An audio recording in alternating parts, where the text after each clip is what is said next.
تازه د پاکستان اقتصاد د سقوط له ګواښ سره مخ دی. دا چې څنګه او ولې پوره جزئیات په همدې ویډیو کې راسره وګورئ. سلام، ستړي مشئ، وخت مو بخیر.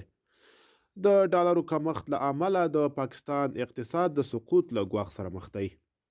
په پاکستان کې د ډالرو د کمښت له امله د دې هیواد اقتصاد د سقوط له ګواښ سره مخ دی او بانکونو د وارداتي مالونو د پیسو له ورکړو ډډه کړې ده.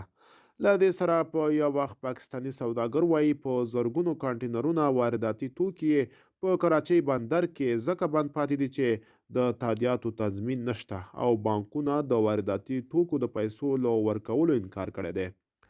ویل کېږي د دولتي بانکونو د زیرمو کچه د اونۍ 6 میلیارده ډالر ښودل شوې چې په نږدې 9 کلونو کې یې تر ټولو ټیټه کچه ده او د اقتصادي شنونکو په وینا د پاکستان اوسني زیرمې د شاوخوا 1 میاشتې وارداتو تادیه کولو لپاره کافي دي.